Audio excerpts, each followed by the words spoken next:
Hippolyta names herself while tracing through worlds. Ruby gets the lowdown on magic and Christina's plan, while Tic goes on a quest to find the Book of Names. Episode 7, definitely a trip. And now we have the aftermath. Yep, stay tuned as we dive into episode 8, Jig-A-Bobo, on today's episode of Blerd Up Reviews, Lovecraft Country.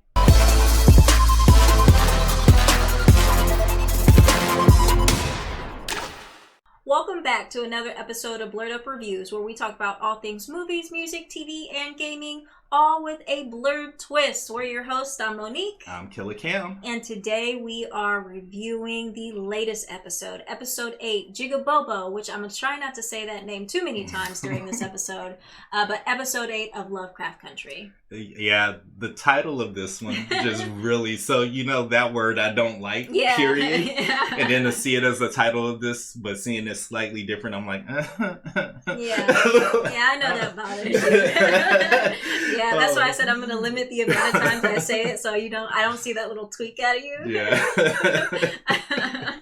Oh gosh, so when we last left off on episode 7, Hippolyta went all up and through space and time, but it was good for her because she was able to find herself. Yeah, it was like this newfound freedom that she had found, which she had kind of talked about, not understanding just how much of a slave she was in terms of the mentality of who she is now, who she wanted to be and who she's supposed to be. So to see her find that freedom was definitely, in my opinion, very empowering. Oh yeah, heck yeah. I think all last week I was, for no reason at all, I was just be like, I am Hippolyta.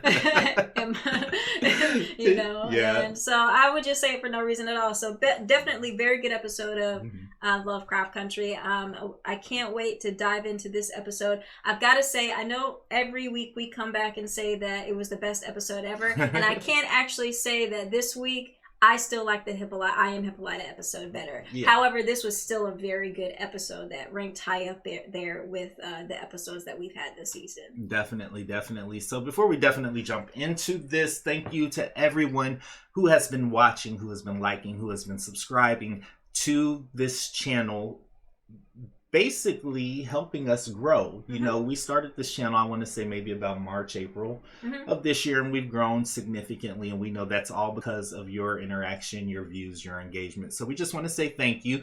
A few shout outs to a few people who are very active on the boards. Of course, Paige Against the Machine, that's our girl. She introduced us to the book. We've got Chance, we've got so many different people who have dropped down in the comments and just kind of shared their thoughts and what they know about the series. So we definitely appreciate you. If you're new to this channel though, and you are liking this content, definitely please smash that like button, hit the subscribe button, stay up to date every time we upload new content. We are pretty active on a weekly basis, and we do encourage people to drop down in the comments, let us know how you feel. We do respond to them. Yeah. All right, without further ado, let's jump into episode 8, Jig-A-Bobo for Lovecraft Country. Very good. One thing I do want to say before jumping into this episode full on, it's amazing to me how much new material has been created for this show. Right. So based on what I've read so far in the book up to this point, soon as we hit kind of like episode 5, we severely deviated from the source material. And when you think about what that means in terms of Misha Green as a writer, the way she's expanded this universe from Matt Ruff's initial works is amazing. It's completely amazing. And definitely, there's adjustments to come with it being a TV show, but the fact that she's just basically been able to round out these stories and make you feel something even more than what the book has provided is just crazy. Yep. And I don't know if she's psychic or what, but these episodes tend to be right on time. Like whatever we're experiencing in the world at that time, the next Lovecraft Country episode is basically relating exactly to that. So shouts out to Misha Green on just a wonderful job she's done with this show. Agreed. Yep. So jumping right into the episode, we actually hear Bananarama's Cruel Summer song. The streets are filled with people. It's one of the hottest days of the summer.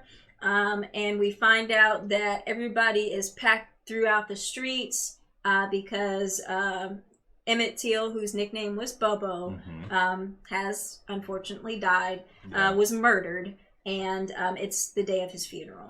Yeah, and I knew this was coming just from the way he was referenced throughout the show. We got him in episode 3. Then we got the mention of him in last week's episode. And it was just kind of like, I knew it was coming, but at the same time, it didn't change the way it hit. And I think they're very smart for weaving this story into the show, because again, it's not a part of the original book, but I think it just helps bring awareness to people who may not know that story or understand that story or even relate to this young man and what he went through, because they haven't seen it.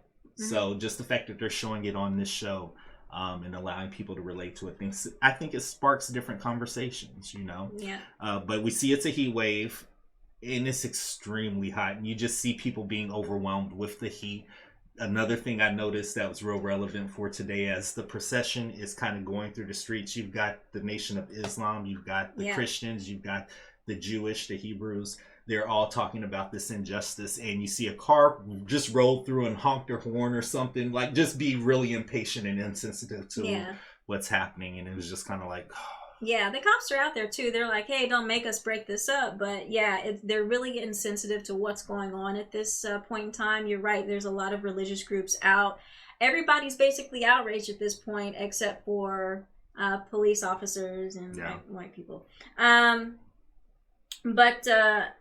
we come to Diana, D, Tic, Ruby, and Montrose and Leti all standing in line to go see Emmett Till's body. And a shout out, actually, I know we probably haven't quite gotten to this part yet, but for the, you know how every episode they give you that front screen and give you the episode title, they did put a little Emmett Till in that with the little bow that they put, the bow tie. But we see them all, D, Tic, Montrose, Leti, Ruby, standing in line to go see Emmett Till's body, and we see D, and she is just basically at this point like frustrated, fed up. She's lost her father. Hippolyta's not there, and now she's lost her best friend. Right. And you can kind of see that kind of boiling over in her. There's conversation between Tic, Leti, Montrose, like, we shouldn't have brought Dee here, and Tic is like, George would want her to be here. This is a rite of passage for any black person living in America, basically. And that's very sad to think about. That being the rite of passage for someone. To go into adulthood, I guess. But you could definitely tell she's hit hard. And you know, like you said, it's not just this. There's, with Dee, I feel like she's been abandoned. Yeah. And it was kind of at this moment where I was really looking like, okay, Hippolyta, you said you was coming back. Where are you at? Not only that, is she feeling extremely abandoned, she knows that there's still stuff that people aren't telling you. So basically there are still, and I'll talk about this a lot throughout this episode, there's still secrets that they're not letting her in on. We learn in this scene, they still haven't told Dee about what happened to Hippolyta. They're still telling Dee that she's on a guide trip. And Dee's already, she like Hippolyta, like, I know you're lying to me. Like, why are y'all sitting here lying to me about this, Another thing that really irritated the hell out of me was Tic and Montrose. Tic still acting like a child with Montrose. Montrose is trying to be like, here, boy, you got to drink. It's hot outside, get a, here, Leti, you can have mine or whatever. And I'm like, dude, come on. This is not the time and this is not the place for this. I agree with you. There was a little bit there between Tic and Montrose, but I also felt, and we learned a little bit more about this later in the episode, but there was more of a concern for Leti being out in the heat, and there was a point where he was like, come on, go sit down, and she like, stop. Go sit down. So I think I saw that little hint there of him and Montrose still not resolving their issues, but still, again, like, I think he was like, whatever, Leti, are you okay? Girl, you need to sit down. Well, see, I didn't think of it that way. I looked at it as an excuse to not interact with them. Because, which, I mean, at the end of the day, all of this stuff, family dynamics, I freaking get it. This was not the time or the place. It was not. And he didn't. He didn't, but still, in a sense, there was just kind of like, you guys, this is warning. Come on. You. So, But I see what you were saying as well. The thing, again, it pissed me off, man. How does this baby just disappear and nobody is really concerned about where she is until it's kind of too late? I don't have children, but at that moment, I was like, where's my child at? Like, why was y'all not watching her, you know? Yep, they're all kind of consumed in, you know, what's going on, you know, the funeral, and also consumed with what's going on in their own lives in terms of magic and everything, that they kind of just let Dee, like, they forget that she's even there. And when they actually do remember, Dee's gone. She's wandered off. Yeah, and that's kind of where I'm getting at with Tic and Montrose, that distraction. You guys should have been there for her. There's even a point where this all becomes way too real for her because she could smell the decay of the body, you know, and I think that's really what set her off. And it's just a reminder that this is real, this is happening, and everyone else is kind of too distracted to notice that she's not okay. Okay, and yeah, I agree with you, but also it kind of, just when you said that, it kind of made me feel like they were a little bit desensitized. Like, because they had seen it so many times before, they were a little bit desensitized in terms of what was going on. But this being Dee's first interaction with this, you know, with what's going on. Yeah, that kind of probably lent itself to, you know, why they were just like letting, you know, not really worried about Dee. They failed to realize that she might need a little bit more, or, you know, think about how they felt the first time they experienced something of the same. So yeah, she wanders off. Ends up at kind of like a bodega or corner store or something. Arcade. And she sees two little girls eating ice cream. And that pisses her off. Now, because they're laughing and giggling and having a good time. And literally, the place next door to the arcade has a sign in the window that says "Closed for Emmett." So it just kind of shows like that level of rage that she has, and she like goes off. She picks up some rocks and was like, crack, crack. And I was a little bit skeptical of this scene because I'm like, how y'all getting ice cream? Like, what? Because it was vanilla, right? So that was a thing where I was kind of like, okay, is she in her head? Like, what's happening? Because, or how did those little girls get the ice cream? I don't know. Or were they even really there? Yeah, that's definitely true. Because, you know, I don't know if we've mentioned this before on the channel, but back in those times, African Americans were not allowed to eat vanilla ice cream, and you're right, they were eating that vanilla ice cream, and I kind of thought maybe that lent to what was going to happen later on in the episode. But yeah, Dee throws rocks at them, chases them away, and she's basically like, there ain't nothing to laugh about. So again, Dee's frustrated that all this is going on. She's fed up, and how dare you sit here and have a good time when all of this is going on, you know. Dee actually goes this was the scariest part of the episode for me. She walks down an alley and immediately, you know, I know this ain't the sound, but whoop whoop. Basically the police pull up after her, and it is Lancaster, and he's just like, you know, are you Dee Freeman, Diana Freeman? And she tries to play it off, but you know, they eventually catch up to her and be like, where's your mama? Where your mama at?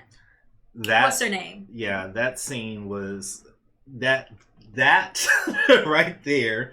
Again, I don't have children, but it was like, y'all better leave my baby alone. That's literally how I felt in that moment, because two grown white men accosting a young black girl is never good, number one. But number two, knowing what they're capable of and what they're really after makes them that much more dangerous. Right, and that's why I said this was the scariest scene out throughout the whole episode. This was the scariest scene for me, that I was like, oh my gosh, what's going to happen, what's going to happen, what's going to happen?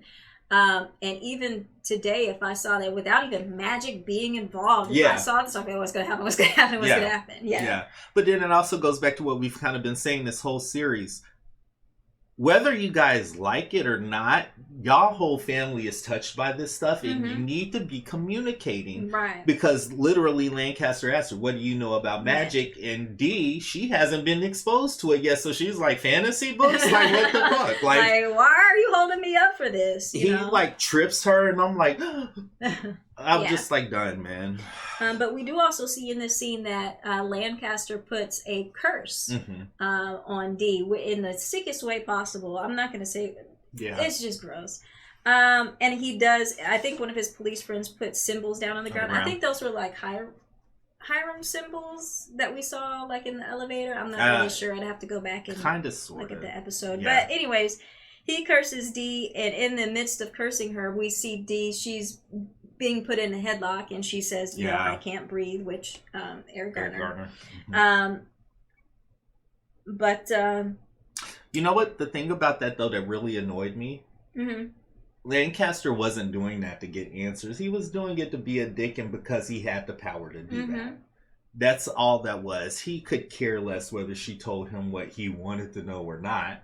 He really was just abusing. He was more powerful and he did it to just inflict pain. Yeah, I kind of feel like even if Dee knew what was going on and he gave her she gave him the information he needed, he still would have put the curse on her. Yeah. Yeah. The other thing that stood out to me about this scene was the way he put the spell on the spit. Mm-hmm. That's kind of a voodoo hoodoo type of magic. So all through this series, I've been trying to figure out what type of magic is this? Like, where did this magic come from? Mm-hmm. So when he did that, a little thing popped in my brain. It was like, did Hannah teach them some magic? Was Hannah's magic like a part of like the Sons of Adam? It just took my brain in a different direction. Like, was she magical? How magical was she? You know, she grabbed the book. Obviously, she knew how to use it.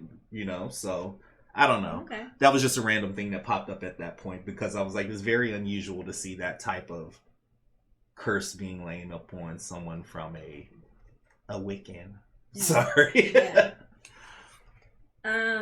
But after the curse is put on Dee, she actually looks up. There's a cream of wheat sign that's on the alley wall, which is another racist representation of black people, basically. Yeah. But as she runs off, the eyes of the cream of wheat poster, the guy who's in it, follow her. Mm-hmm. Yeah, and that's our first sense of, okay, something's not right here. Yeah. So next we jump to Leti going to her house on the north side to find Dee.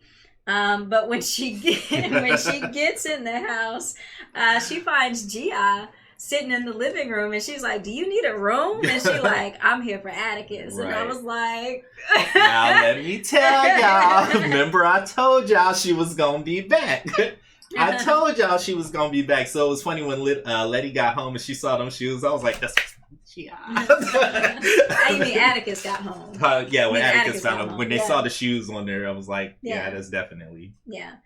Immediately after this, we jump to Tic and Christina in the graveyard. Tic goes to meet Christina in the graveyard, and immediately after he gets into this crypt, which is a Braithwaite crypt that they're meeting in, he's like, teach me how to cast a spell. Mm-hmm. And Christina says,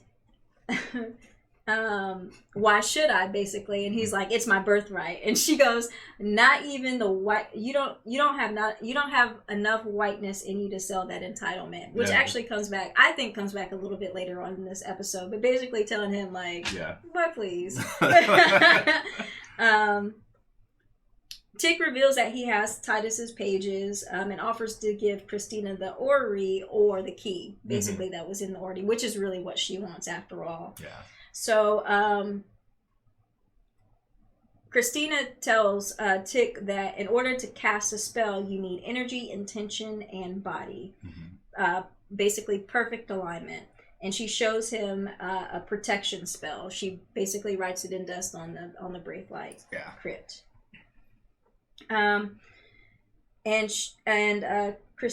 Christina actually, Tic gives her the key. Christina goes actually to leave, and Tic's like, what's the, and I'm gonna say this wrong. I've been saying this wrong all day. Autumnal equinox. Equinox, yeah. Yeah, and Christina, boop. She stopped dead. She stopped dead in her tracks. Her eyes got so big, like, how did this know about the autumnal equinox? But basically, what the autumnal equinox is, did you write anything down on this? No. Okay, but basically, it is the time when nights and the day are almost exactly the exact length. Okay. So, perfect alignment. Yeah. That's what Christina has been preaching. So Tic asks her, what's going to happen, and she basically says that I'm going to achieve, something that Titus and my father never could do, immortality, basically. So again, this is Christina going back, and I think she's still manipulating things, you guys. I still think she's at the point where she's like, all right, you coming to me for this, but I'm going to give you that and manipulate you this way, manipulate you that way. So I still think no matter how many and who comes to her, how many times or who comes to her, she's still manipulating the situation to ultimately get what she wants. Yeah. This was probably a funny thing for me because this is the first time that I had like actually heard her acknowledge him as family. She was like, cousin. Yeah. I was like, oh, okay. It's like, you trying to be funny? Right. What you doing, girl? But yeah, I thought that was a really good scene between, again, like the actors, man. They really sell this shit because it's like, in that moment, I'm like looking at both of them, and I have a feeling Tic knows what he's doing, but I know for a fact Christina knows what she's doing. So it's just like anticipation of what's gonna happen. Yeah, yeah. Next thing we jump to is Dee and Montrose. They're back at Montrose's house, and Dee's yelling at Montrose because he's like, "Y'all ain't telling me the truth about my mom. I know y'all are lying." And Montrose is like, she on a guy trip, girl. Yeah. And she's like, no, she's not. So Dee actually goes into the bathroom and, you know, shuts Montrose out. Montrose is, you know, banging on the door in his Montrose way, basically. He eventually calms down to come to a calmer tone to say, you know, hey, this has happened to me before. You know, this is something that, in terms of losing a best friend, this is something that's happened to me before. And, you know, you just got to make them, you know, work. If they're coming for you, got to make them work for it, basically. But all this time, Dee's in the bathroom trying to wash that curse off. I really feel like she didn't do a very good job of it because she was like doing this, but I didn't see the water. It wasn't going to come off anyway, though. That was the thing, though. It was just like, it's just not going to go away, you know? Yeah. So, Dee is basically at this point, she's trying to get this curse off.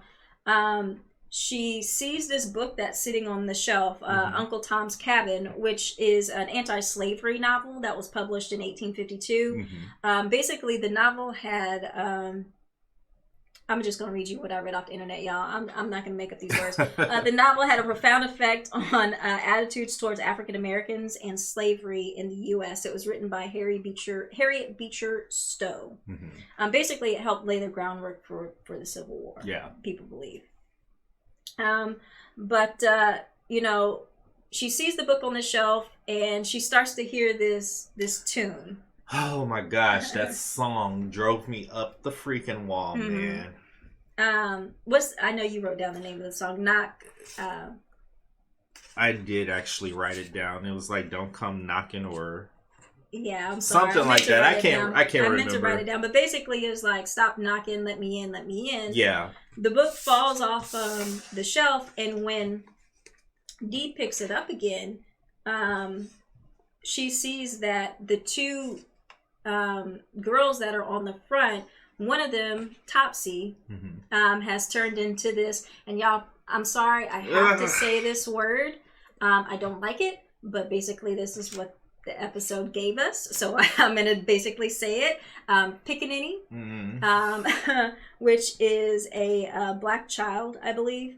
But basically, the black girl that was on the book has turned into a pickaninny. And that's what they called black children. That's not black children. Yes, yeah, that's what they call it. It's a derogatory anybody watching this who children. does not know that is a slur, don't go around saying that and calling people that. Thank you for making that clear. Because I didn't say that right at all. Yeah, that's my fault, y'all. Sorry. But Dee actually, when she sees this, she runs out of the window. Montrose busts in. He picks up the book. He doesn't see anything wrong. Yeah. So Dee's on the run again, basically. Y'all need to be... Now, who did not know that bathroom had a window that went to the fire escape, that this girl is having a moment, if she don't like none of y'all, that she wasn't going to go out of it? That was like my first thought as soon as she went in there and I saw that window and she liked it there. I was like, she going to go out the window, man. Yeah, I agree with you. To me, if I would have saw that happen on that book, I would have opened up the door and been like, you know what? I'm not having a good day. And tell them basically what was going on. Yeah. Stop keeping secrets from each other. Yeah. We expect that from her, though. You know, she's a child. Y'all know better. Like, the adults know better. So after this scene, we jump to Ruby and Christina. Actually, Ruby is walking up to William Christina's house, and there's a gate, and she goes to unlock the gate. She drops the key, and this a white neighbor comes up behind her and is like, "Are you the maid?" And, you know, Ruby, being as upset that she is, you know, again, this is the day of the funeral for Mathilde. Yeah. She says, you know, "I ain't no damn maid." And, you know, the white neighbor says, "Who do you think you're talking to?" basically. And this was what I feel like, this is where the white entitlement came in for me. Because he felt like, and this is true for today, for like, you know, police getting called on black people for trying to get into their house, you know. What gives you the entitlement to say, like, who are you and what are you doing here and why are you here? Like, bro, mind your business. Right. Yeah. But just as, you know, things start to get a little bit heated and I got a little bit worried for Ruby for a second there, William does drive up and he basically saves Ruby from this white neighbor. You know, he's like, "Hey, you know, she cool, back off." Right. You know. And let's point out here, while this is happening, Ruby is visibly shook. Yeah. This is something that has probably happened so many times that she's traumatized. She drops the keys. Like, she's like visibly shaking. And I think Wilstina saw that. Mm-hmm. And, you know, he handled the situation. But what follows is this, again, very intimate scene between them two. Where, again, I'm looking at Wilstina like... Yeah.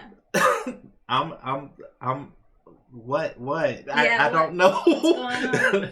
It's like, I know what's going on, but I don't Christina William is just so freaking weird to me because I can't get past what's the end game with her. That's just why I'm like, what's I'm telling going on? You, she's doing this manipulation of everybody in Tic's, you know, family friend group to get ultimately what she wants. She knows if she can control basically everybody around him, she can ultimately control him. But that's what throws me off, though. Is she manipulating the situation? Absolutely. But she loves Ruby. Ruby is kind of a monkey wrench here. Mm-hmm. And I'm just kind of wondering, which way is this going to go? Mm-hmm. What side of the coin is Ruby going to end up falling on? Because she's going to be in a really shitty, tough position. She better fall on the side of her family instead of penis. They do have this sex scene.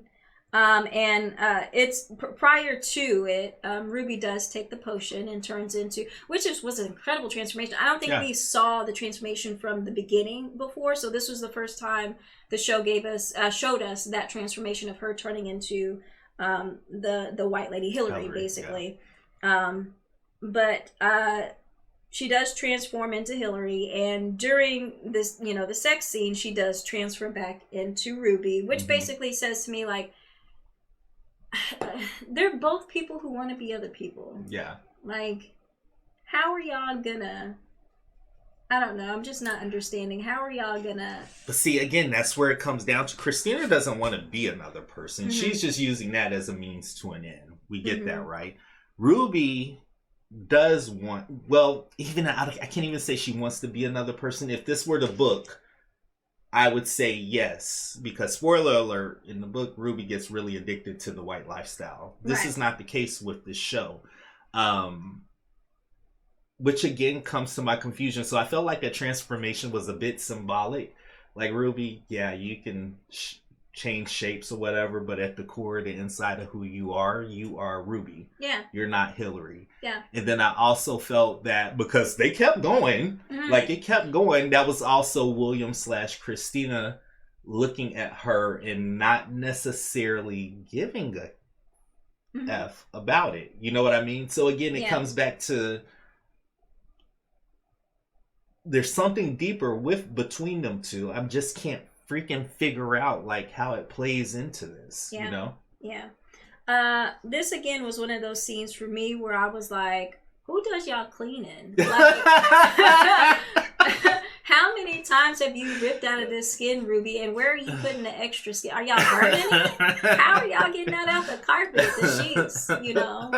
I don't know. Oh my gosh. Maybe her and Gia's mama linked up and they found a way to get all that out of the sheets. But anyway, we jump back to Leti, well, it's basically Tic, and he's walking up to Leti's house, and he sees Gia's shoes outside, and I literally go, uh-oh, this ain't gonna be good. He walks in and sees Leti and Gia basically sitting at the table, so obviously they've already had a discussion. Right. We jump to Dee at the train station. Girl. Yeah. Dee's, waiting to get on this train, and she starts to hear that tune again. Knock, knock, knock, and let me in, let me in. She looks over to the train station stairs and sees this. Again, y'all, it's don't say it. Just don't say it. It's a pick. I'm gonna say it's a pick. Don't say that. It's the demon girls. Demon girl. It's the demon girls, basically. The demon girls. That's what we're gonna call them. Yeah, and the way they come up these stairs, though, is like one of the spookiest, most scariest things that I've ever seen. Yeah. Even into that moment where the little girl's like. Yeah. And boom, like, oh man, if I was yeah. Dee hung in a lot longer than I would have, because she even stops and like asks a white man that's there, like, do you see that? And he like, crazy little girl. I was scared for her for multiple reasons. I'm like, okay, you're at the L. Yeah.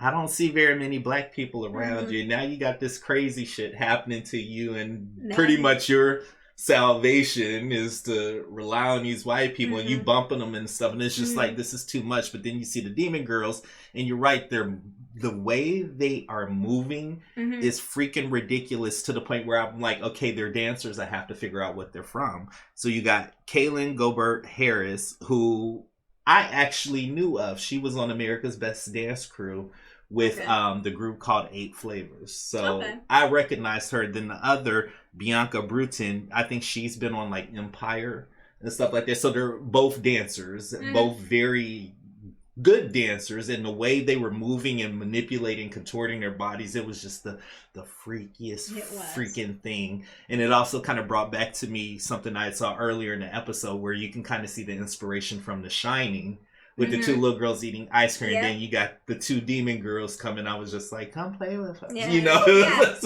Yeah, I can see it. So when Dee sees these 2 demon girls coming after her, she immediately, I think there's an announcement at the train station that the southbound train has been canceled because of rolling blackouts, yada yada yada. So everybody rushes to get off the platform, and Dee like makes a hole to get off that platform, because she was not staying up there with the little demon girls. But we jump back to Leti, Tic, and Gia, and Tic is like, so you're a succubus to Gia? And she's like, we call it a kamiho. Sounds better in Korea.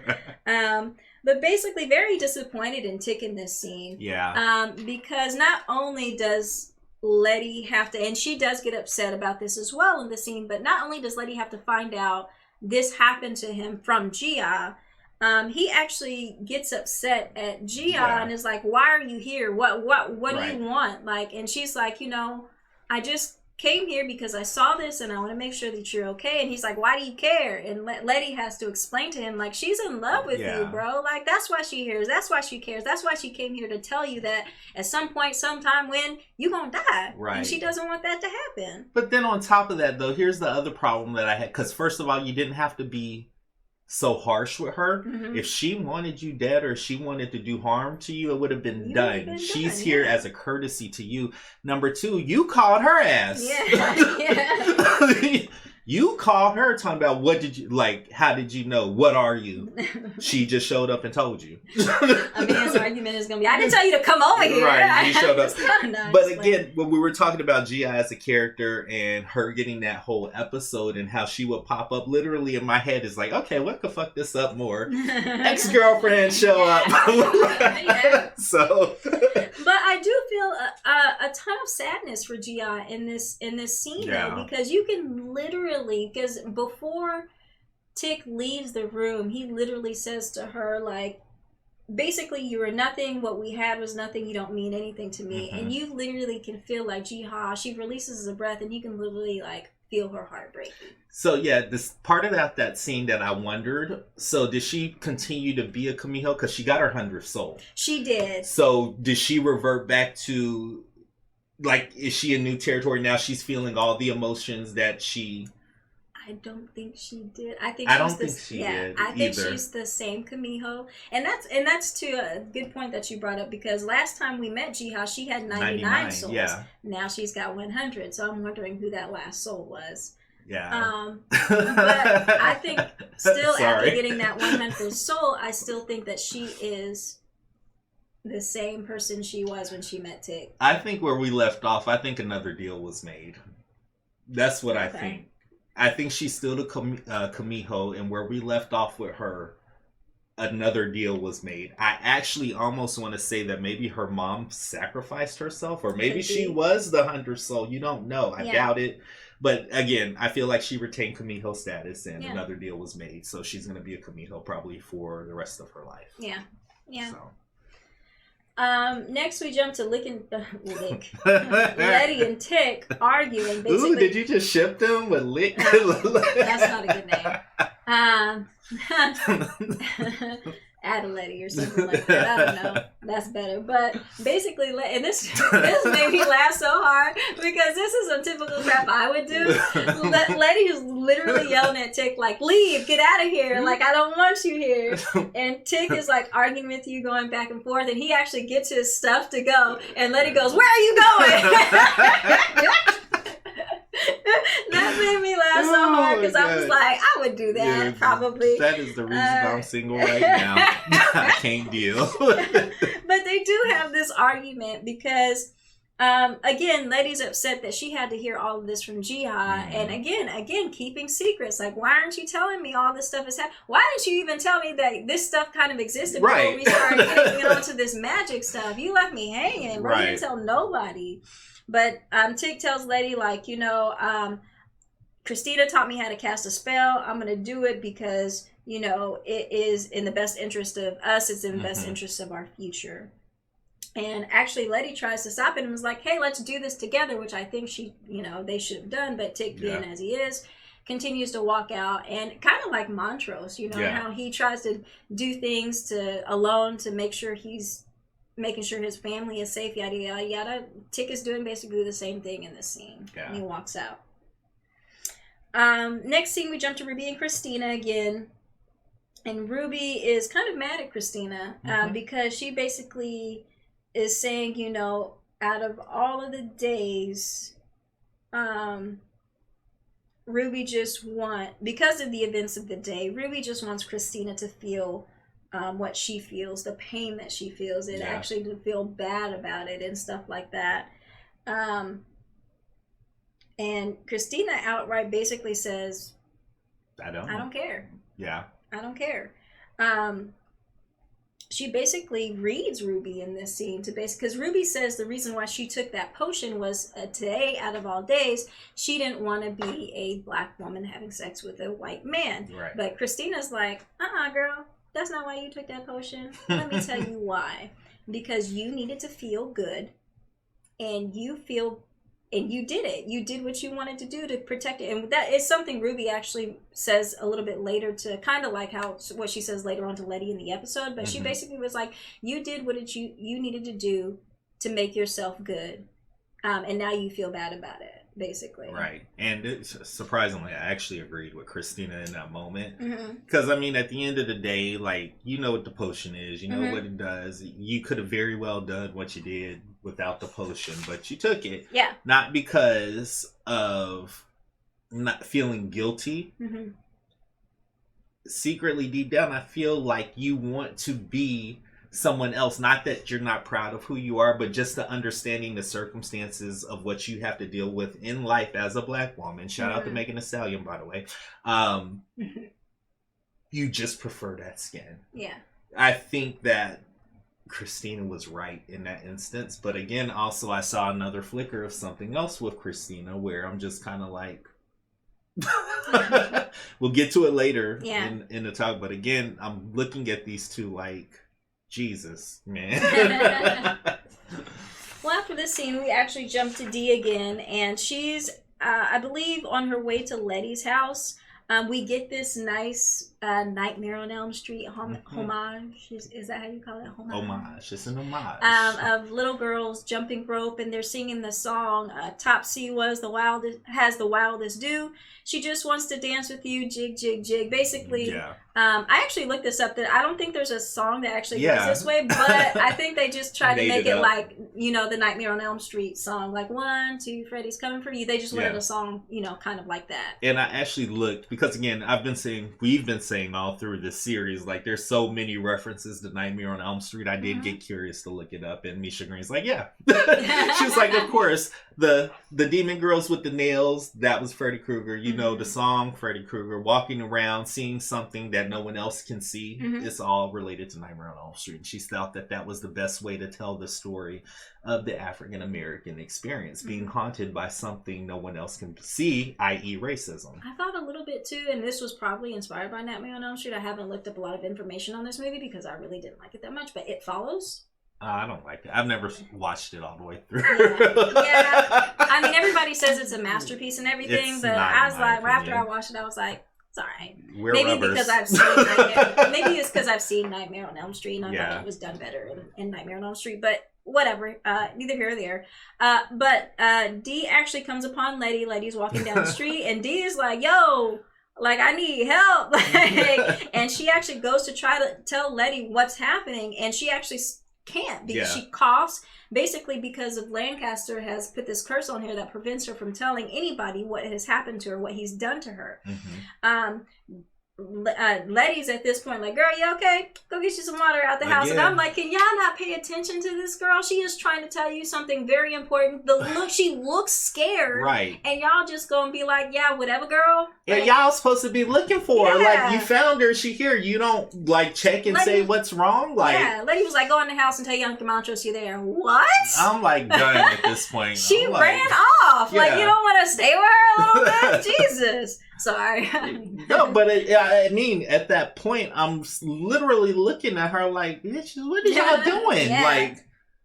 Like, come on. But when Letty actually walks off, Dee actually sees, you know, the demon girls are Topsy and Bopsy, basically. Sees the demon girls coming up on her again.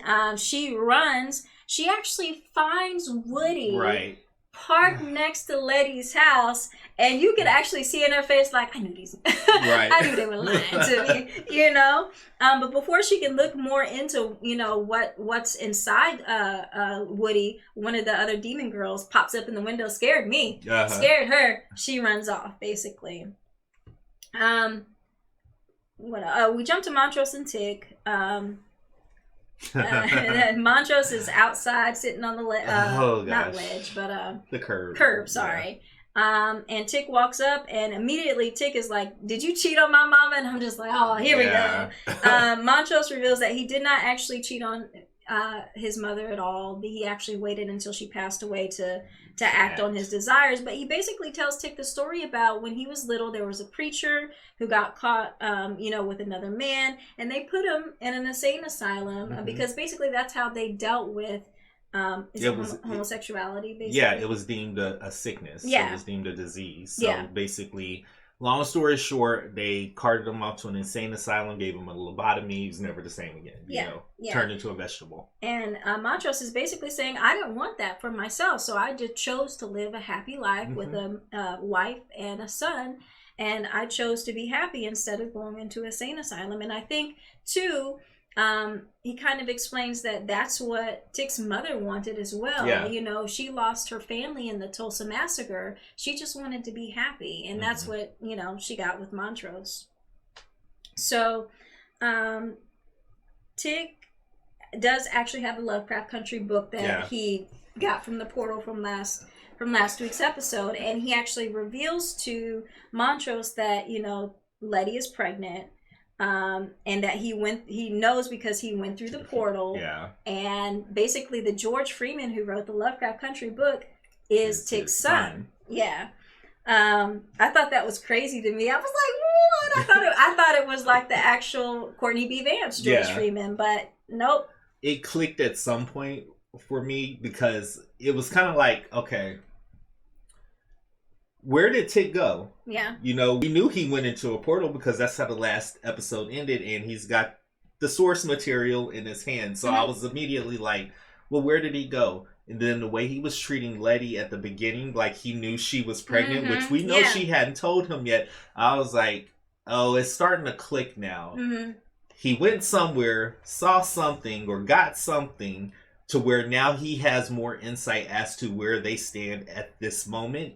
And that meeting with Christina was him preparing to go against something that he knows is coming, that we weren't privy to. So to hear him acknowledge that that's what happened and that's where he went, I was like, okay, finally, we can put that to bed. Now, Negro, what's happening? Like, so we jump to Leti, and she's in a church, and she's basically praying that, you know, for Tic. She's praying for the safety of her baby. We see Christina walk in behind her, and she's like, I didn't think you were the praying type. And Letty's like, girl, I died and was resurrected. Anything is possible at this point. So Leti actually offers to Christina the negatives of the Titus pages if she puts an invulnerability spell on Tic. Now, Christina, being as slick as she is, she's like, girl, no. For yourself. You need the invulnerability for yourself. And I'm like, Leti, you let this girl talk you into this. Because basically, I think she did that because she can't have Tic invulnerable because she can't kill him and get immortality. Right. Yeah, so she basically convinces Leti in this to, girl, take care of yourself. Right. You know, watch after yourself. You know he ain't. You know, basically that kind of talk. Yeah. And Christina ends up putting the mark of Cain on Leti, which is basically the same mark that Christina has on her. We've seen it on William's chest before. But basically Christina is like, you know, I was the first to realize that the mark of Cain not only heals, but it can bring people back to life, which I think is going to come up in episode 9 and 10. We jump back to D, and D at this point is like, you know what? Ain't nobody going to tell me what I need to know. Fine, I will go get the information myself. So she actually begins stalking the police officer Lancaster, or Captain Lancaster. And she's in this alleyway. And you hear this song again. Knock, knock, knock, let me in, let me in. And these two Topsy and Bopsy girls come up and are doing their best job of scaring the bejeebus out of me in this scene, because they're slowly creeping up on her as she's just sitting there on her bike watching Captain Lancaster. And Captain Lancaster eventually leaves, and she pulls out on the bike, but not knowing that either Topsy or Bopsy, you know, long fingernails was about to get on her. Yeah. So jump back to Tic and Montrose again. Tic tells Montrose that in the future there was like white folks rioting. A woman shoved the Lovecraft Country book into his hand and pushed him back into the portal. And he basically the woman with the hand, Montrose says, it's a robotic hand. And he was like, it comes back later. It comes back later. It does. But Tic says tells Montrose that he has read the Lovecraft Country book, and basically it's their family story, but with some minor alterations. Now, guys, this is where it gets meta. Very meta. George in the book is alive. Christina is a man, which we know Caleb is in the book. And D is actually Horace. And a little boy instead of little girl. And I thought this was, so I didn't know how this was going to work when it was happening, but I thought it was really smart as a way for Misha Green to acknowledge the original novel. And again, reinforce that the stories we're getting now are really, really almost original. You know, they've got a great foundation, but she's added considerably onto these characters. Specifically with, you know, George in the book, his name isn't Freeman, it's like Barry. Of course, Caleb, Christina, and William, combining the characters basically. You've got D, who is Horace in the novel. In the novel, Horace is being chased by devil dogs. There's not these little demon girls. So it's just interesting to hear, you know, how the series is different from the book and reinforce. And it comes back later at the episode as well. So I'll hold on to it. All right. So Tic tells Montrose that Christina's plan is basically to sacrifice him sacrifice him at the autumnal equinox to become immortal. And Montrose basically tells Tic that, yo, that's in 5 days, bro. Like, what you gonna do? And Tic says he's gonna cast the spell, you know, to protect himself. And Montrose basically at this point is like, you know, being taken out by magic is be like jazz to me. And I immediately thought of Umbrella Academy. I'm like, but basically Montrose is like, whatever I can do to help you and my grandson survive, I'm gonna do it. Now, this was a flag for me here. We're not there yet, but this was a flag that caused my ears to go up. So I'm gonna hold on to it, but we'll get there. Okay. So next scene, we jump to Dee in Captain Lancaster's office. She actually just barges in. Barges in. They said, "What the hell is that smell?" She barges in and start asking Captain Lancaster all these questions, like, "What did you do to me? Like, remove it." And you know, and and she goes, she basically is like, my mama's name is Hippolyta. It's Greek, you butthole. Basically, she said something else, but basically, she said what I said in the alley. When they said it back in the alley, I was like, Hippolyta's Greek. What they talking about? African but that just names? goes to show, again, like, you think you're the smartest person in the room, but you're not. You're not. And Dee actually, Captain Lancaster says, if you give me the order, if you bring me the orrery, I will take this curse off of you. And Dee is like, in very Hippolyta fashion, F you, spits on him, and like goes to leave, and she's like, and it stinks in here, and like walks out. And one of the best scenes I've seen her in all this show. You know what this brought to my head? It brought, and I'm pretty sure people who watch this, most of y'all know where this comes from. We are not our ancestors. And I feel like everything that Hippolyta has kind of felt and gone through, Dee has seen that and has kind of made it up in her mind that she's not going to be held back by that same, by those same, what do you call it? Chains, I guess, for lack of a better term. So at that moment when she did that, part of me was scared for her, but the other part of me was very proud of her, because to imagine everything she's gone through, to be that brave, knowing that this man has done something to her, and on top of him being a powerful white policeman.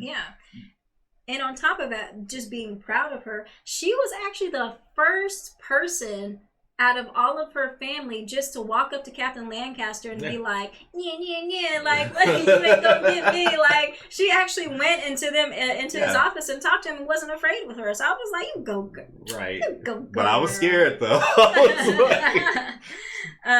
So Dee leaves Lancaster's office, and as she leaves, we do hear this speech narrated by Naomi Wadler. She's 11 years old, but basically this speech is about basically black women being I never say this word disproportionately. Thank you. Affected by gun violence.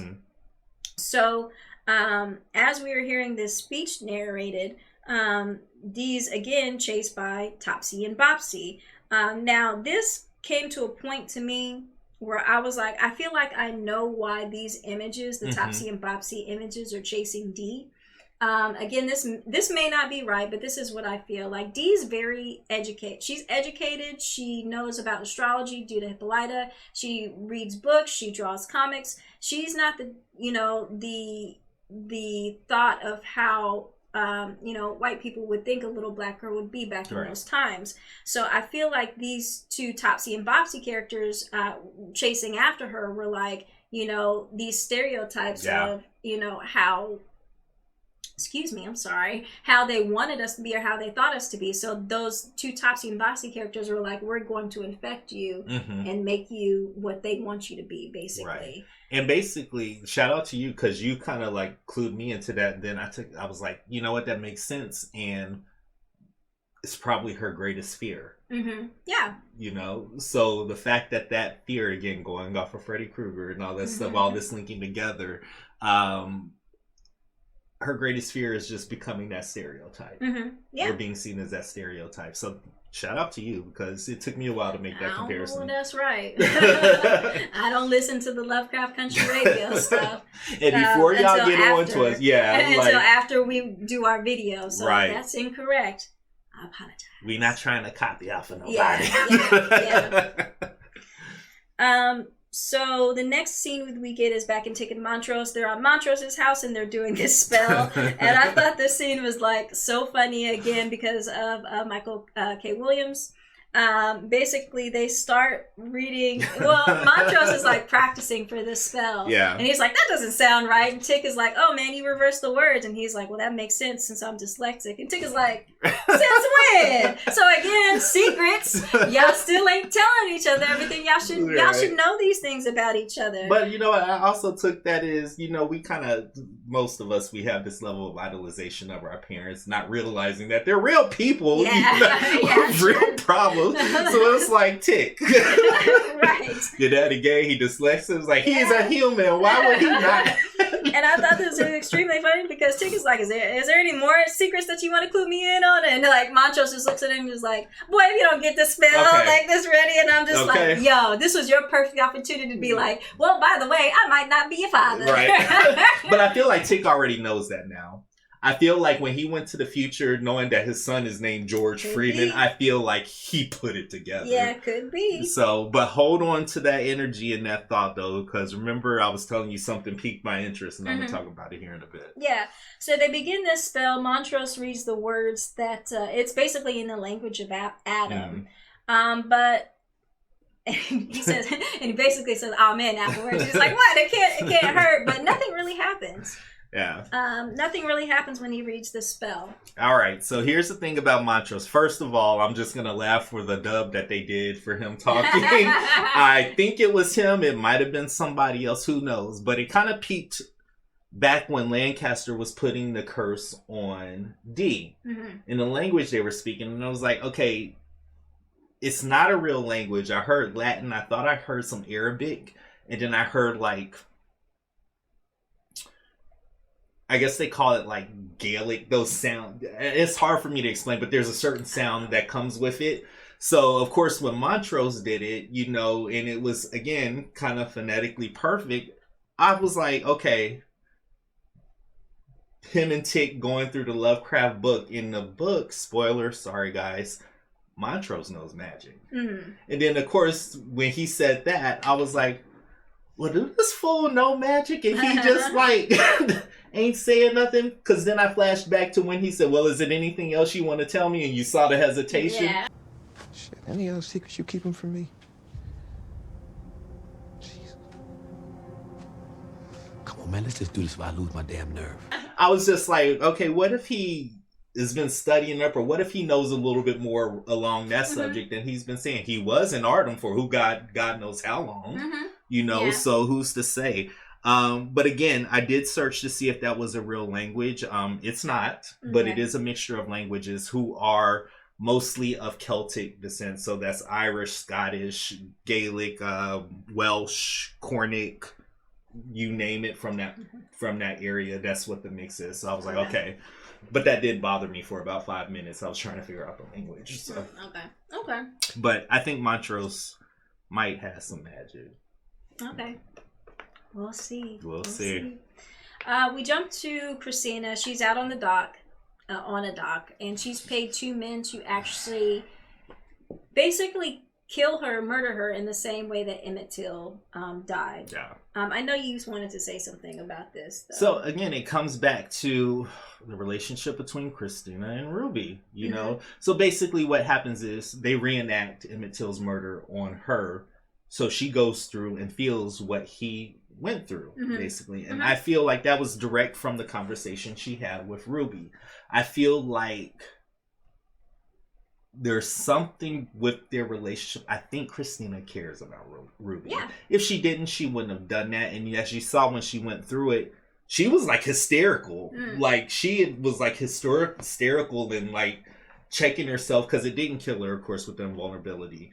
But it was like almost like there was this level of understanding, but then also this maniacal. I couldn't figure it. It was like a weird thing. first I thought it was some, and I'm sorry if I cut you off. No, go ahead. Okay, so at first I thought it was something like, well, maybe she's doing this for Ruby because before she did say that I don't care about, you know, what happened. But maybe she's like, well, maybe I should go through this and see how it feels and see if I can maybe feel the same pain that Ruby was feeling. But after she gets dragged off the dock by the gin mill, and she comes back up and she's like laughing kind of a little bit. I'm like, wait a minute. Like, what is going on? What did I miss? So like, that why is part, she laughing? Yeah, that part, I think it was also, so she felt what she felt, you know, and I think there was the panic at first, but then the laughter came from the rush of it. This bitch ain't had her ass kicked, or she ain't, well, from what we know, she hasn't died or anything. So I also feel like that was probably like I'm sorry, it's just this weird rush that she probably got, like this invigorating experience. I don't know, but it was just like, again, I'm just weirded out because I'm like, yeah. Another thing I want to point out in this scene is because, like, right as the two men who were doing this to her walked off, they were like, who would choose to die this way? Right. Exactly. Who would choose to die that way? Really? That's what we're doing? Who would choose that? Yeah. But it happened. Right. Anyways. Next scene, we jump to Leti and Ruby. They're both down in Leti's dark room.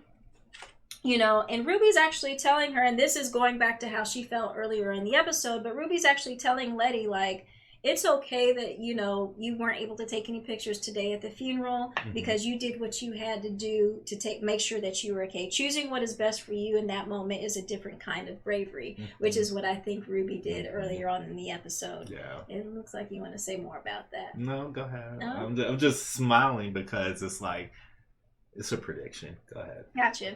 So Leti tells Ruby she's pregnant, and immediately Ruby's like, girl, what you done got yourself into? And I was like, dang, like, how about, like, be sensitive to her, you know, whatever. Let her know that you care, that you're going to be there for her.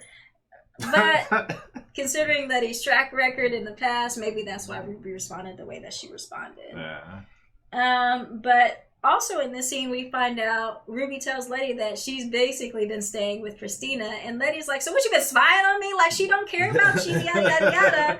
And Ruby, I don't know, she felt like very gullible to me in this episode. She was like, she gonna teach me magic, girl. And I was like...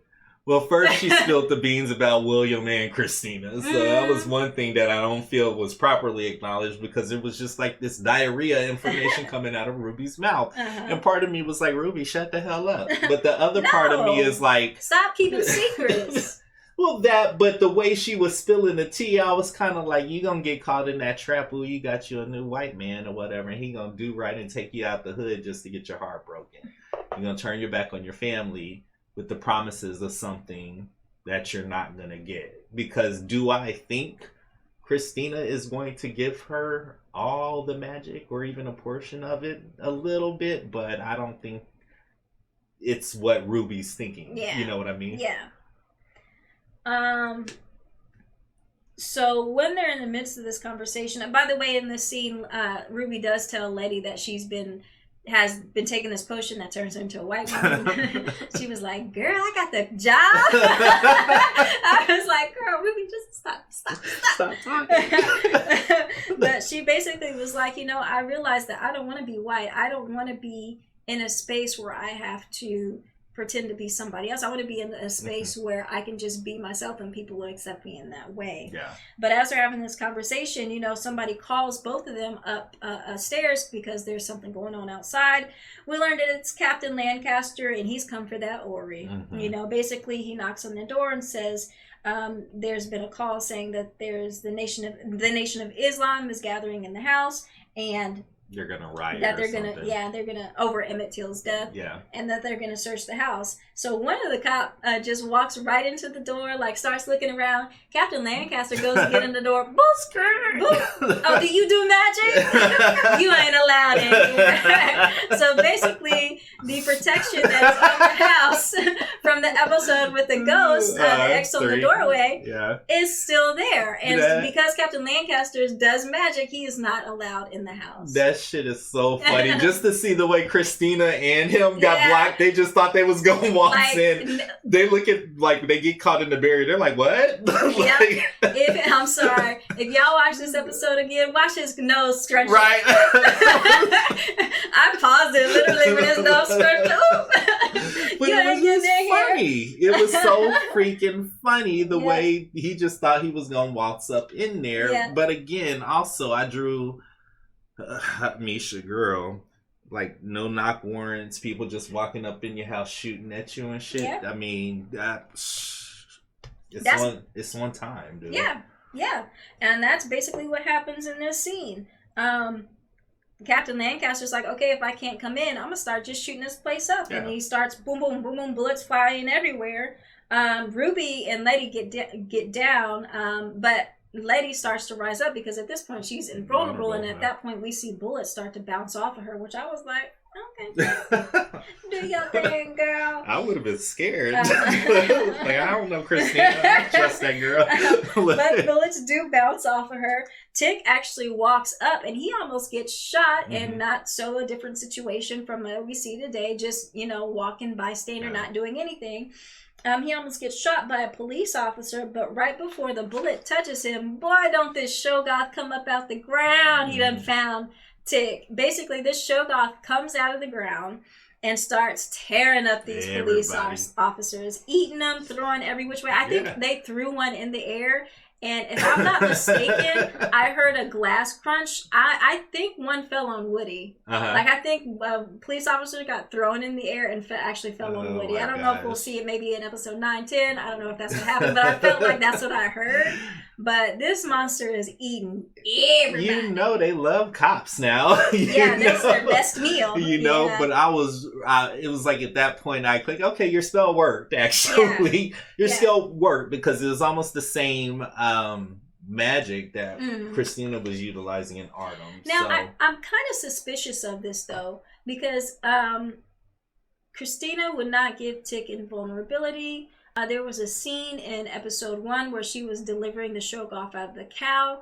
I feel like it could be a ploy by Christina to basically say, hey, go get a little protection spell. But I think she might still be keeping tabs on Tic. And when this happened, she was like, Shoggoth, go get him. Like, to make him think that he's protected by this spell. That might be. I mean, that would be smart. Yeah. I don't know if that's true or not. Who knows? But I kind of felt like, wait a minute. Like, how could this go wrong? You know what I mean? At the same time as all of this is happening, though, we jump back to D. D's, again, fed up at this point. Hold on. Very important part I want to call out. They ate the fuck out of Lancaster. They did. Arms, chest being torn off.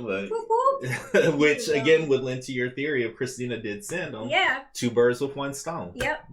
Yep. So. But at the same time that this is happening, we jump back to Dee. Dee's, again, fed up. She like, at the Topsy and Bopsy, come on, get it. Come on, get your butt whooping. She actually sets up a trap at George's auto shop, I believe it's called. It's basically where they've all been hanging out with, which is like connected to the travel guide office, connected to where they live upstairs, basically. But she sets such a trap and like locks all the doors in the auto garage except for one. And she stands there with a pipe and she like, come on through that door. Before the Topsy and Dopsy come through the door, though, she actually starts drawing on a piece of paper. And I think basically that was her trying to telling her family what's going on. Yeah. At one point, though, she does get stopped by one of the Topsy and Bopsy demon girls. They come through and she like laying it. Sorry, I'm not gonna say that. But she's like, I was like, that's not what that means, right? Yeah. I stopped myself. I got it. But she's like hitting, Topsy and Bopsy with these pipes. She's like, come on, you can get it, But before, basically nothing's happening to Topsy and Bopsy. It looks like they're coming back without being hurt at all. Montrose finds Dee and she thinks that and this is really reminiscent of the Nightmare on Elm Street. Because you can actually see her like hitting like things that aren't there. She's landing, but you can't really see it. But Montrose sees it, thinks Dee's hysterical, and holds her down. And at this point, one of the and it's like it was a game, the Topsy and Bopsy, because one of the girls, takes her, claws, puts it in Dee's arm, and you can immediately see that her arm, Yeah. you know, something spreads in her arm, like the curse. And the other Topsy Bopsy girl is sitting over there like, darn it, I didn't get it, you know? And I'm just like, ugh. But back over to Tic and Leti. The Shoggoth, after he has his meal of police officers, he sees Tic and Leti, and he's like, dark meat, you know? And so he comes towards Tic and Leti, but before, you know, anything can happen in terms of them, the Shoggoth eating Tic and Leti, he actually stops and lets Tic pet him. Yeah. So basically, I guess that was to them saying that the spell worked. Yeah. Yeah. Man. D. And that's the end of the episode. That's the end of the episode, sorry.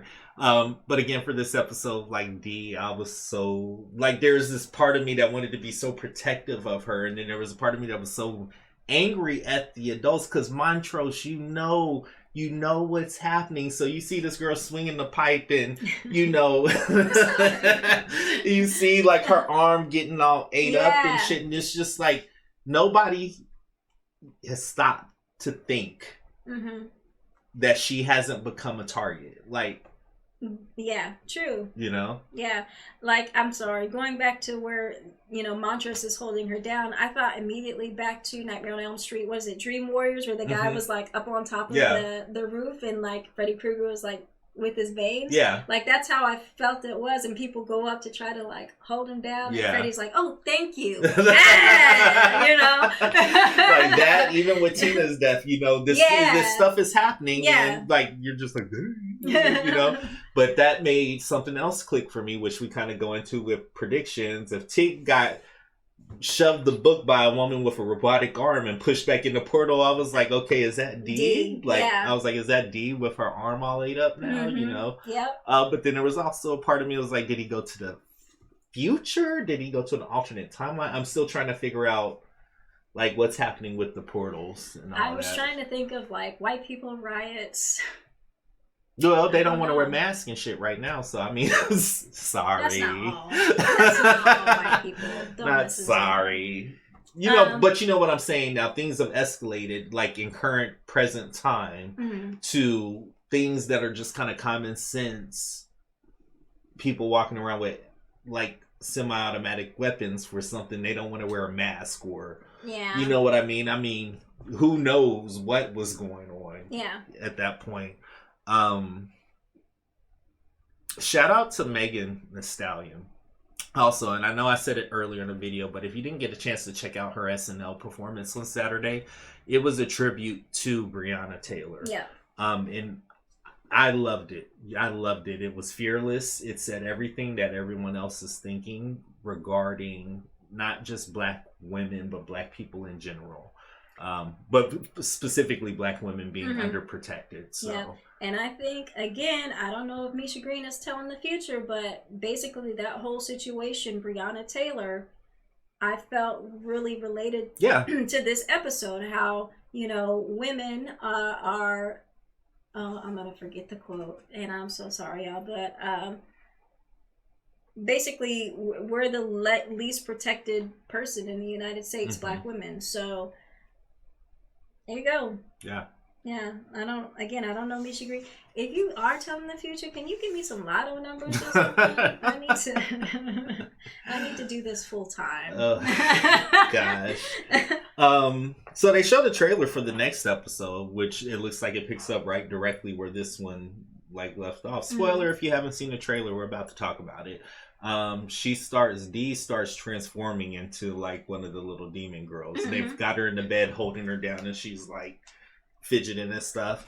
I need Hippolyta to come back. Right. I really do, for a few reasons. Number one, she said she was coming back to look after Dee. Yep. Number two, I need to see how she handles this situation with her newfound freedom, her newfound sense of strength. I'd love to see her turn into a Mino and go ham on everybody. I don't know. For some reason, I kind of felt like when you said I'd love to see Hippolyta come back, I got an image in my mind of her coming next to Dee and be like, "You is kind. That's not. You is smart." And I was like, "What? Wait a minute. I don't know. Like, giving Dee the encouragement that she needs to overcome, but like the words of overcoming was "you was kind." No. I'm sorry. I watched The Help the other day. No. My bad. The other but thing, you is impotent. Shut up. The other thing I saw that was really irritating the hell out of me is Ruby walking around with this attitude. Yeah, I'm Christina this and Christina will do it for me. You know, Christina. It wasn't like that. It was more so like she was looking down on Leti them now because she got Christina Wilstina and whatever. And I'm like, girl, what is she? What? What are you? I mean, I know it. It's just kind of like what is like what? What y'all doing? What are you doing? This manipulation by Christina, I'm gonna get in good with Ruby. Again, I still feel like she does have feelings for her, like you say, but the more I get in with her, the more I'll be able to manipulate her. If she needs if that group needs anything, they gonna come to me. Right.